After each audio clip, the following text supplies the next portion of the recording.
Jake était un jeune homme rempli de haine, misogyne, et se revendiquant comme un incel, un célibataire involontaire convaincu que le monde entier était contre lui. Il pensait que les femmes lui étaient dues, et malgré les nombreux signaux d'alerte qu'il avait laissés derrière lui, aucune mesure sérieuse n'a été prise. Le manque de suivi de sa santé mentale, l'inaction face à ses propos en ligne, et une gestion défaillante de son permis de port d'armes ont conduit à l'un des pires massacres que l'Angleterre ait connu ces dernières années. Mais comment en est-on arrivé là? Qui était vraiment Jake Davison? Et surtout, quelles opportunités ont été manquées pour empêcher ce drame?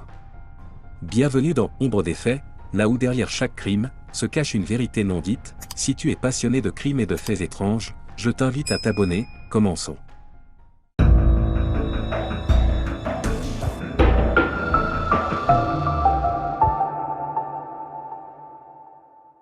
Nous partons aujourd'hui pour le sud-ouest de l'Angleterre, dans le comté pittoresque du Devon. C'est dans la ville portuaire de Plymouth, sur Biddick Drive, que vivait Jake Davison, 22 ans, avec sa mère, Maxine.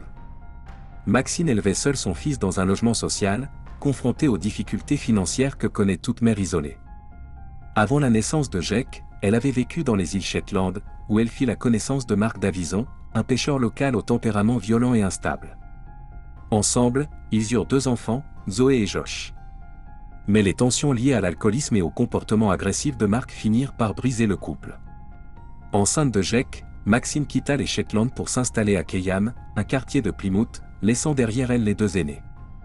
Jake grandit loin de ses frères et sœurs, mais restait en contact avec eux lors de visites prolongées. Très jeune, son comportement inquiète ses proches, il est silencieux, facilement irritable, et semble développer des troubles de la colère. Maxine décide alors de le faire évaluer. Après une longue procédure, Jake est diagnostiqué autiste. Elle l'inscrit à Mount Tamar, une école publique spécialisée pour enfants ayant des troubles de l'apprentissage. L'établissement, bien que modeste et sous-financé, accueille une centaine d'élèves. Jake y reste un enfant solitaire, peinant à se faire des amis. Il passe la plupart de son temps libre avec sa mère ou en visite familiale dans les Shetland. À l'adolescence, Jake se tourne vers Internet pour combler son isolement. Il joue à des jeux vidéo, fréquente des forums, et trouve en ligne une forme de sociabilité qu'il n'a jamais eue dans la vie réelle. Les voisins le décrivent comme un garçon calme, serviable, qui aidait sa mère à faire les courses chaque semaine. Mais en grandissant, Jake développe une vision de plus en plus sombre de sa vie. L'un de ses plus grands ressentiments, son incapacité à trouver une petite amie.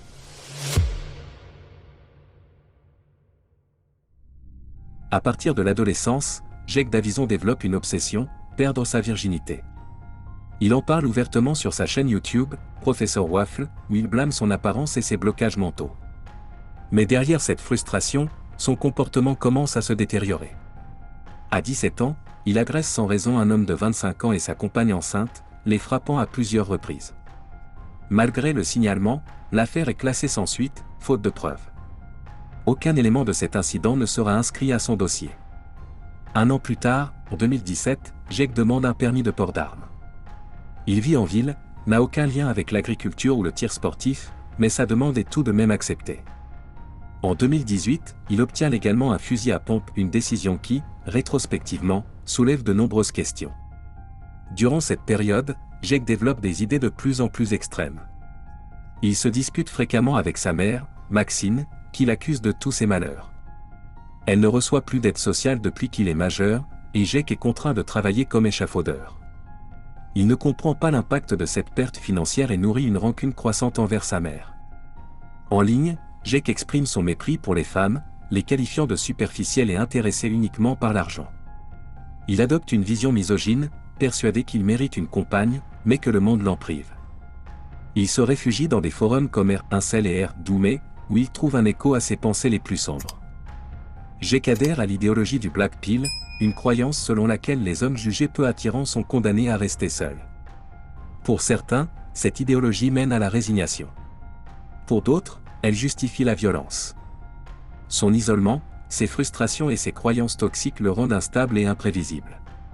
Sa famille tente à plusieurs reprises d'obtenir une aide psychologique via le NHS, mais les délais sont longs, les ressources limitées.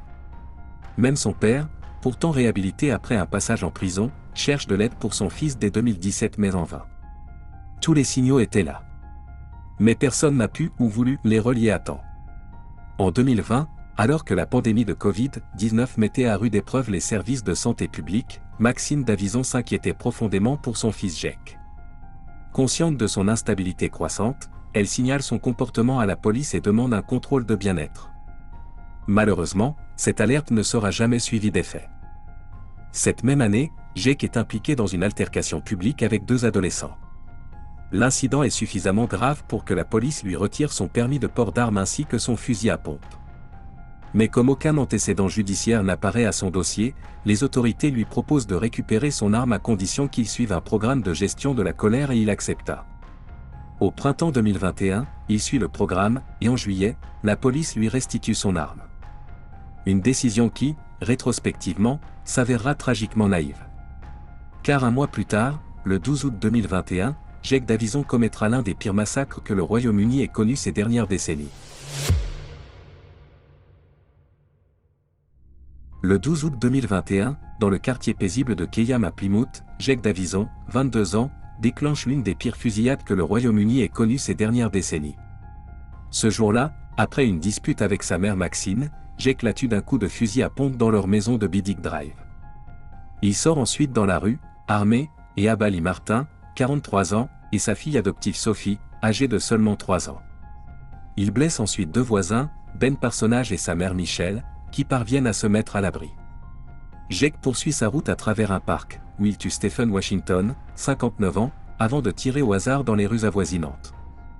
Il abat Kate Shepherd, 66 ans, devant un salon de coiffure.